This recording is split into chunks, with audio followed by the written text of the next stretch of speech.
Magandang hapon po sa ating lahat. I am Pia Arboleda, Chair of the Indo-Pacific Languages and Literatures Department. On behalf of the Center for Philippine Studies, we thank you for your presence here today. In partnership with the Consulate General in Honolulu and the Office of Senator Loren Legarda, CPS has brought visiting scholars from the Philippines, including Michael Coroza from Ateneo de Manila University, Paolo Paculan from Ateneo High School, Poet Laureate from Virginia, Luisa Igloria, and Joy Marfil from the University of the Philippines. Next week, we will have the Dean of the College of Music, Vern de la Peña, come join us today. To enhance our knowledge of Philippine culture, we invited a special guest who was born and raised in Lanao, Mindanao. For the past 2 days, he has given us lectures, first on the orientation of the Bangsamoro movement, and yesterday he was talking to us about the duality in pricing depending on your ethnicity, and the analysis that was forwarded was really eye-opening for everybody. So today he is giving us the last lecture, and I'm a little bit sad. He holds a bachelor's degree in history from Mindanao State University, Iligan, Institute of Technology, a master's degree from Mindanao State University, Marawi, where he learned to speak Maranao, and a PhD in history from University of the Philippines, Diliman.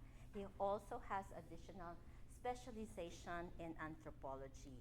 He served as chair of the history department, campus secretary and chief of staff at the office of the chancellor, and director of the Alumni and Endowment Fund Center that helped raise 2 million pesos in 1 year. He also served as director of the Institute of Peace and Development in Mindanao, and in this capacity, he implemented over 100 peacekeeping programs with local and international partners.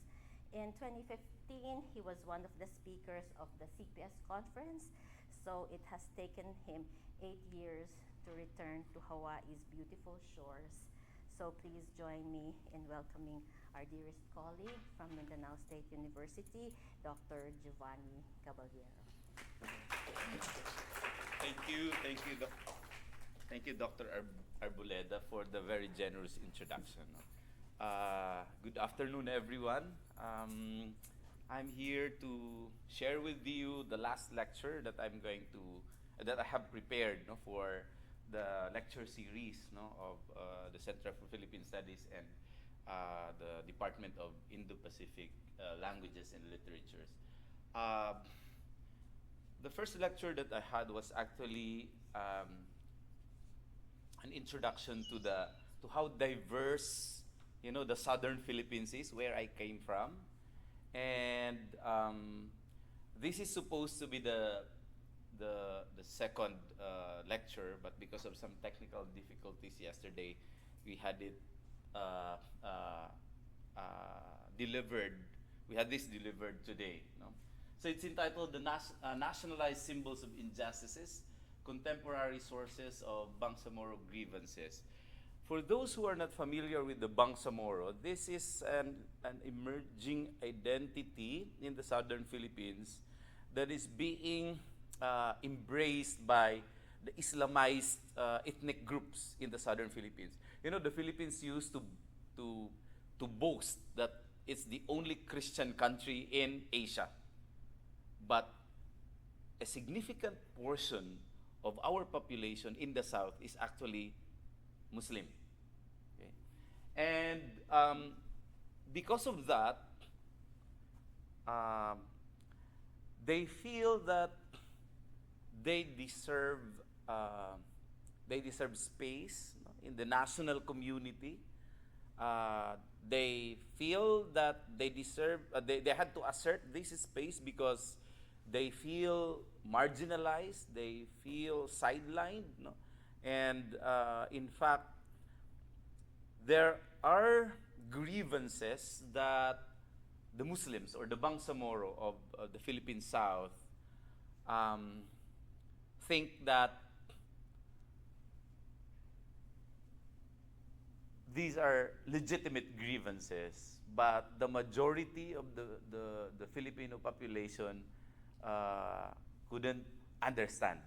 And that's the reason why I'm preparing this paper for us to understand a bit of why would the Bangsamoro uh, resist the mainstream culture, no, of the Philippines.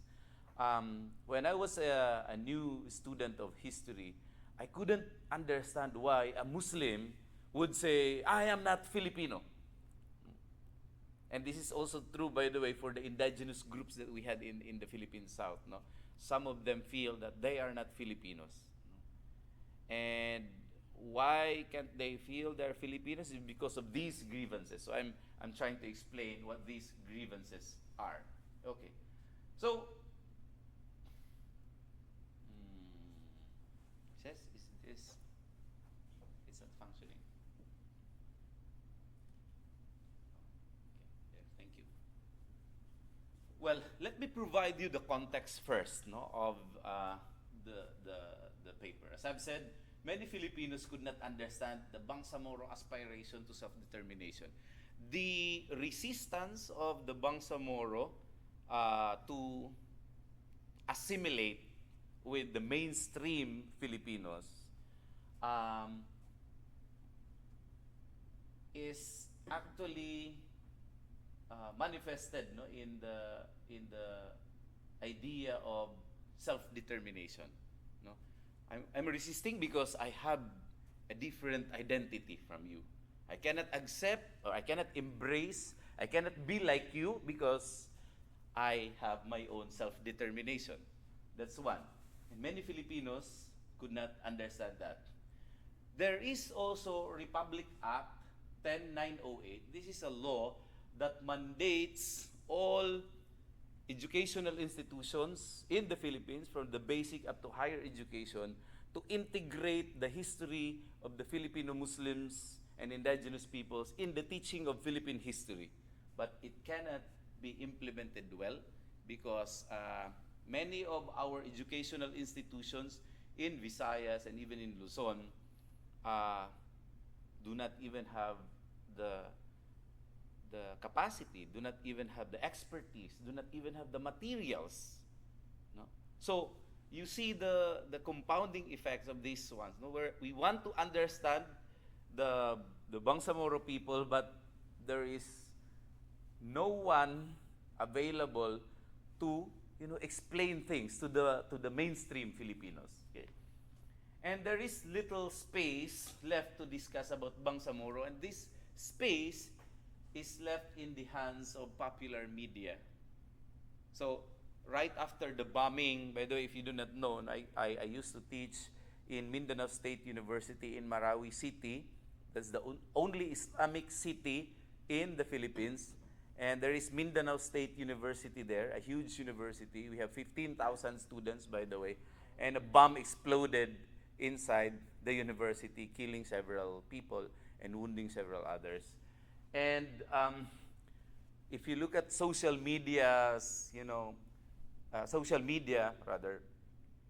people started, posting hateful comments against the Muslims. No? And before, you have the newspapers even using the qualifier Muslim to describe a terrorist, like a Muslim terrorist. No? But again, we know that a Muslim is somebody who is supposed to be fearful of God, who is nice to his neighbors, etc., etc. Things got muddled up, because of this, hateful comments and very limited understanding of what was going on. Anyway, so this is the context, and this is the reason why I have to explain this. No? Why are the grievances difficult to eradicate? Well, if you were around during my first lecture, you would understand why it's difficult, because it did not just pop out of nowhere. It is rooted actually in the earlier periods of our history. I remember, Dr. Arboleda, that during the Spanish period, the Moros were like the Moro was given a very negative meaning, like a kidnapper, a pirate, and during the American period, they categorized the people in Mindanao as civilized and uncivilized. The civilized refers to the Christianized groups, and the uncivilized refers to the non-Christians. No? And the non-Christians, of course, included the indigenous peoples of the southern Philippines and that of the Moros. No? So, yeah, so this is one grievance, no, that is rooted in history. I remember one American general who was assigned to Mindanao to subjugate the Moros, who said, "A good Moro is a dead Moro." Okay. The Moro, by the way, refers to this is another term for the Filipino Muslims in the South. Okay. These grievances persist in contemporary times. I will provide more details, no? Why? No? Irritating Bangsamoro sensitivities and opening up old wounds that are supposed to have healed already after several decades, no? Or even a century. Okay. Before we proceed to the grievances, okay, let us revisit first the idea of a nation, because the Philippines envisions itself to be a nation, no? The Filipino nation, no? Filipino nation. We refer to the dictionary meaning of the nation. You have here population with a certain sense of itself, a cohesiveness, a commonality of attitudes and ideals, and often but not always a common language. According to another author, for artificially created nations like the Philippines, because before we became the Republic of the Philippines, we were composed of several groups of people who feel they are independent from one another, autonomous from one another, unrelated to one another. And so, he said, for artificially created nations, the remedy is nation building. So you have to build the sense of belongingness among those people who felt they did not constitute one nation. So nation building is the process whereby a society of people with diverse origins, histories, languages, cultures, and religions come together within the boundaries of a sovereign state with a unified constitutional and legal dispensation, a national public education system, an integrated national economy, shared symbols and values. We will talk about this more later. Shared symbols and values as equals to work towards eradicating the divisions and injustices of the past, to foster unity and promote a countrywide consciousness of belonging to one community. This is how, a nation is defined, no? Or nation building rather, no, is defined. And yesterday, I think I mentioned that while the universities in the big cities like in Manila, De La Salle University, Ateneo, UP, are already talking about postmodern or post-postmodern, whatever paradigms and frameworks there, no? Our universities in the South are still talking about nation building. To very advanced countries, no? Nation building is already an outdated concept, an outdated, approach, no, to national unity. But in the Philippine South, I think nation building remains very relevant. Very relevant, because you still have people there who says, we are not Filipinos. In 2007, by the way, I attended the first teachers training on the teaching of Mindanao history. And the first speaker was a Muslim. And because at that time I was having this nationalist framework, Dr. Kompok. Um, I I got scandalized when he yelled in that conference that I am not a Filipino. We are not Filipinos. No, we are Bangsamoro. And then the next speaker was a Subanen Timuay, a Subanen traditional leader. Subanen, by the way, is another ethnic group, but they're not Muslims. No? They're indigenous peoples. And he also yelled, I am not also a Filipino, but I am not Bangsamoro. And so, having a nationalist framework would really scandalize you. Hearing these, comments from the speakers. And at that time, I did not understand where they are coming from. In Filipino, we have the expression, hindi natin alam kung ano ang hugot niya. The word hugot, where you are anchoring your feelings, your sentiments, the anchorage of your feelings. That's the closest translation probably of hugot, no? Anyway, no. So nation building remains relevant in the Philippine South. And we have, what's this? The national government promoting national symbols, no? Because this is part of nation building, no? Shared symbols and values. And now let us try to evaluate the national symbols chosen by the state, if indeed it is going to promote the feeling of belongingness among the people. Okay. Number one is the national flag. Okay. The national flag is supposed to unite our people. It's supposed to be an image where you see yourself, right?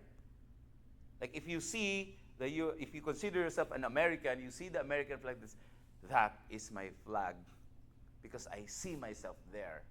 No? The 50th state is that little star there, Hawaii. Of course, Kim probably would have a very good argument about it. But anyway, so where is the representation of the Muslims there? Okay.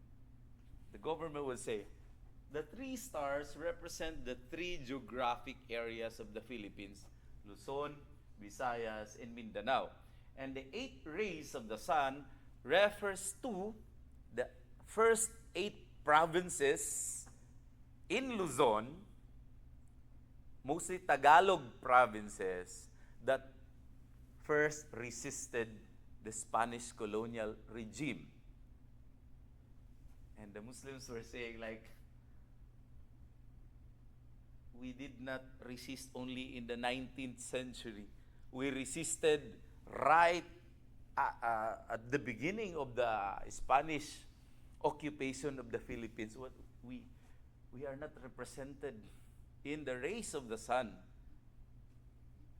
And that huge amount of time where we fought the Spaniards is just relegated to this little star or wherever corner of the triangle, that huge contribution to history is. And that's the reason why they say some academics from our university will say the Philippine flag should be revised so that, it's not only the Muslim struggle against the Spanish colonialism can be represented in the national emblem. What about the Lumads, for example? The Lumads, by the way, the collective name of the indigenous peoples in the southern Philippines. No? And what about Cordillera, for example? They also fought the Spaniards. They also fought the Americans, the American colonizers, I mean. So these are the critiques. No? And to some of the Muslims, and especially those who are members of the liberation fronts, no, like the MNLF and the MILF, the Moro Islamic Liberation Front and the Moro National Liberation Front, the 2 big, groups of Muslim secessionist movements, no. we're saying that we don't feel that we are represented, the Muslims are represented in this national flag. So instead of promoting unity, the flag has become a source of grievance on the part of the Muslims. And then you have here the national house. Okay. This is the Bahay Kubo. Now, if you are taking, I do not know in the culture classes, they introduce the Bahay Kubo or no. Mm-mm. But anyway, in my elementary days, I always remember that every classroom in elementary has all these national symbols. What's the national fish? It's bangus. And people in the south do not like bangus. Bangus is milkfish because it's so bony. And then the Maranaos would prefer tilapia over bangus. They wouldn't say, this is our national fish. Probably they'll say tilapia is the national fish. So the national house, by the way, is being promoted as, you know, the national residence of every Filipino. Okay. It's very organic. It's environmentally friendly. Yeah, that's true. But the Muslims are asking, why this when we have more sophisticated buildings like this? This is a turugan of the Maranaos. The foundations of these are huge trunks, no?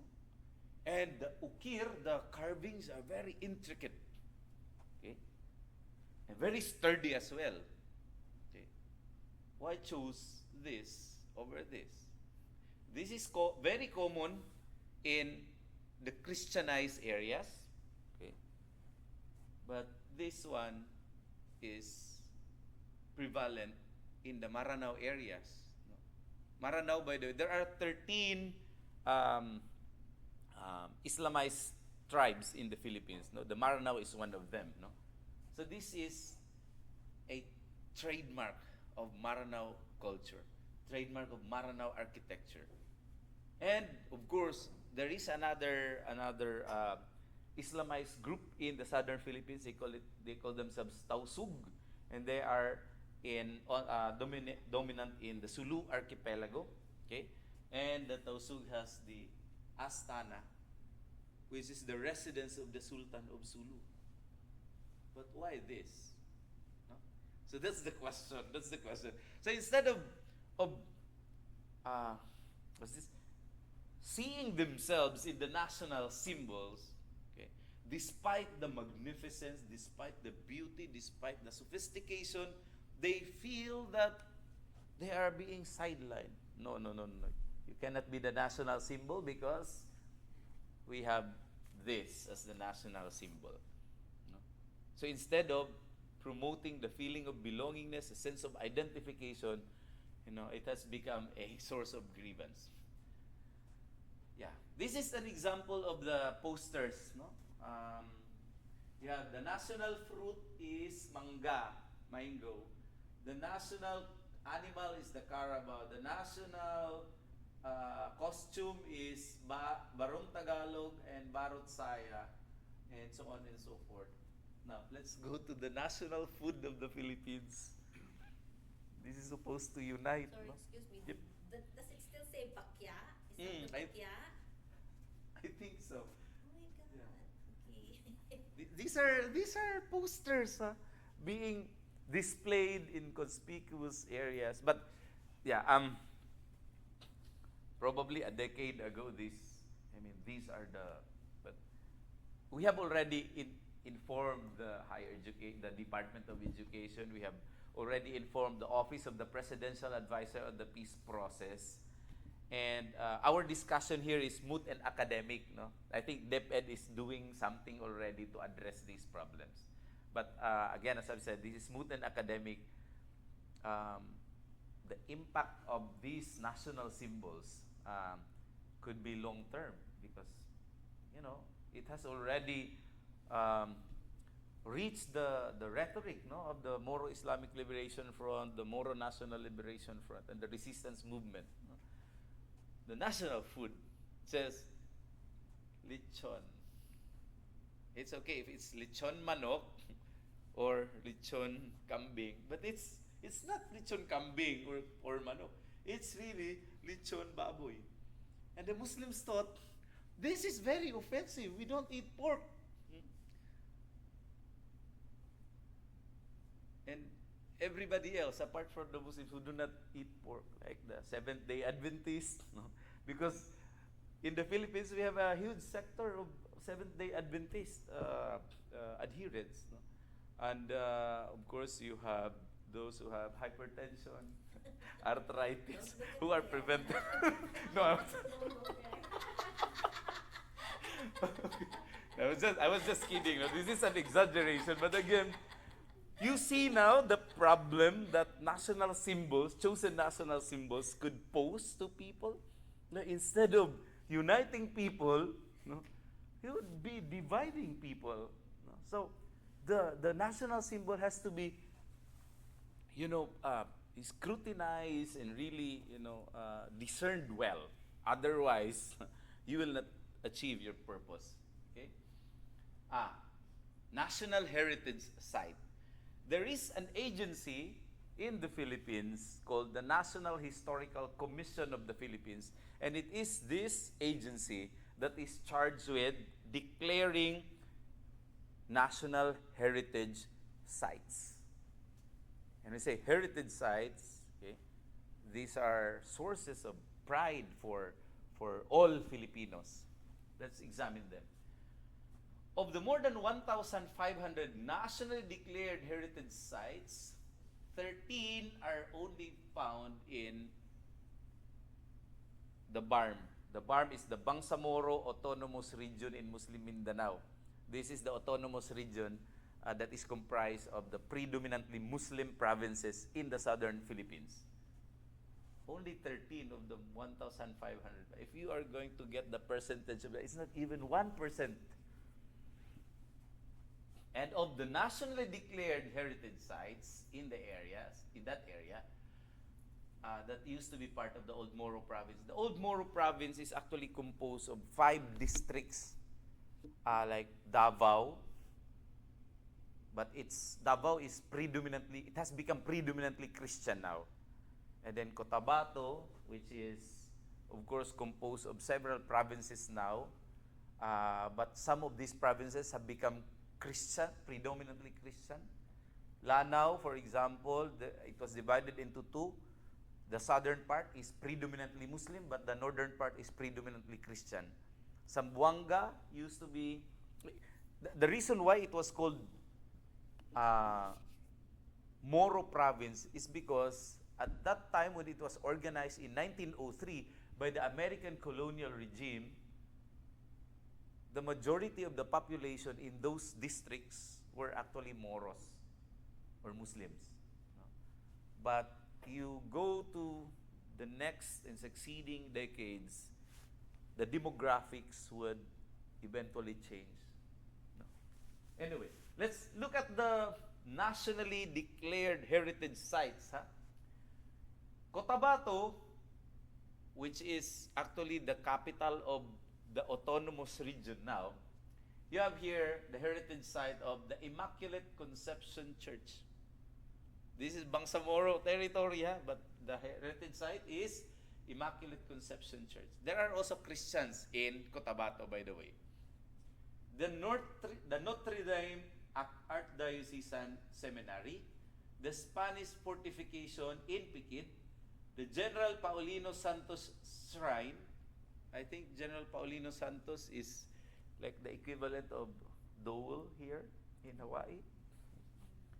And then, he was the one who colonized and established colonies there in the Sarangani area, South Cotabato area, in southern Mindanao. And then the puok na pinaglibigan ng 17 martir ng Coronadal. I think these are the 17 martyrs who like who were martyred during the Japanese occupation of Mindanao.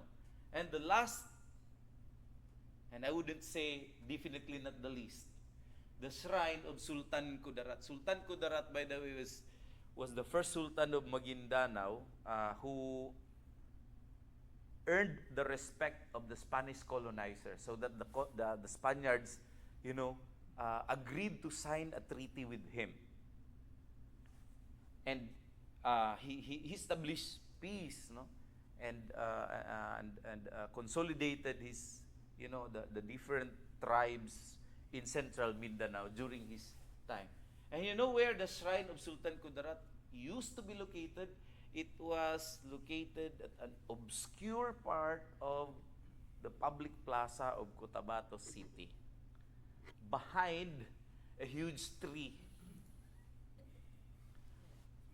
That's so 1, 2, 3, 4, 5, 6. Only 1 out of 6 represents the Sultan Kudarat. Jose Rizal, the national hero, doesn't he have a statue in Cotabato City? He has a statue, sir, but we're talking about the nationally declared heritage sites.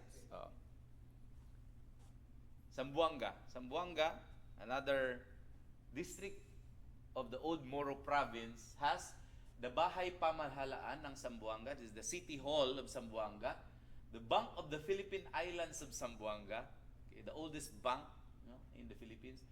Cesar Cortes Climaco is one of the most prominent mayors of the city. Vicente Alvarez, another a local hero. Fort Pilar, the fort established by the Spaniards in Zamboanga, and there is only one representing the Moros, the Taluksungay Mosque. Of the 6, there is only one representing the Moros. These are Davao. We have Davao Penal Colony, Fort Santa Ana, Davao City Hall, and Ota Kyosabaro. Ota Kyosabaro, I think, is a Japanese entrepreneur who, went to establish plantations in Davao area. And then you have Lanao, the Turugan in Marantao, and Turugan at least. And then Makaraig Makapagal House. This is the ancestral house of one of the presidents of the Philippines, Gloria Macapagal Arroyo. So these are the nationally declared heritage sites of NHCP. I said 13, do not be confused. Zamboanga is outside ARMM, but it used to be part of the so-called Moro province. Because you might be counting 13 and then 6 plus 6 plus 4 plus 2. No. Not all of Lanao is part of the ARMM. When you say Lanao, you have Lanao del Sur, that's part of ARMM, and Lanao del Norte, that's part of Northern Mindanao. Okay? Davao, you have Davao del Sur, Davao Oriental, Davao del Norte, and Davao de Oro. And now they have Davao Occidental. No? So it's now several provinces. No? And some of these provinces have become predominantly Christian. No? Zamboanga as well, you have Zamboanga del Norte, Zamboanga del Sur, and Zamboanga Sibugay. No? So do not be confused that you said 13 only in the Barn plus the adjacent areas that used to be part of the Moro province. That's what I'm saying. No? Okay, let's talk about Philippine history. Okay. History is supposed to be something like a shared story that when you read, you also see yourself there, right? And if you see yourself there, you'd say, this is indeed our history because I can see our people there. But look at our history textbooks. These are the major textbooks that are used in Philippine history classrooms, no? Both in the basic and in higher education institutions. No? This one is the most popular, History of the Filipino People by Chodoro Agoncillo. I do not know if some of you use that here. out of the 684 pages, there are only 9 that mentions about the Muslims or the Moros. This is Renato Constantino's 2-volume The Philippines, no? 47 pages out of 471. But the sequel of the first volume was 0. Okay. Philippine History and Government, Gregorius ID, 319 pages, but there are only 6 that talked about the Muslims. 288 pages, but this one only talked about 23. And 413, there's only 34. How can the Muslims say this is indeed our history, because you are even barely mentioned in the pages of the so-called Philippine history, no? So yeah, we computed, and that's it, no? 1%, 3%. Constantino had the highest, no? 10%. But you know, you just even imagine that the 333 years that was spent fighting or resisting Spanish colonialism, and you say you only had 10% of your contribution to the making of the Filipino nation. That's gonna be creating a huge grievance on the part of those who contributed more than 300 years of resistance, no? Other social irritants, again, like the media would, have these caricatures, no? Especially after 9/11, and then of course you have these policies, no? And okay, though this is not in the Philippines, but there is an unwritten rule among Muslims, no, who go to Metro Manila. They usually remove their scarves when they take the cab.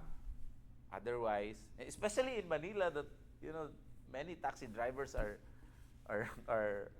they do not follow the rules, and they would not take you as a passenger if you are identified as a Muslim. So even if it's against their will, they would remove their scarves. So this is another source of grievance for them, no? Now, we go back to the concept of nation, Filipino nation, no? And we always have the idea of nation as like an ideal family, no? It should be united, it should be cohesive. A nation must ensure the well-being and development of all its members so that everybody becomes an asset, becomes empowered, and capacitated to enhance the greatness of that particular nation. And therefore, it is crucial that efforts at nation building are aimed at making every person feel that he or she is part of that family. But if you are having national symbols that would alienate other groups of Filipinos, how can you expect them to feel that they are part of the Filipino family, part of the Filipino nation? No? And therefore, we were calling on the Philippine state to ensure that its chosen national symbols, national heritage sites, the national historical narrative are inclusive of all Filipinos, including the Bangsamoro and the indigenous peoples. So I think that ends my presentation, and now I'm ready to answer your questions. Thank you so much.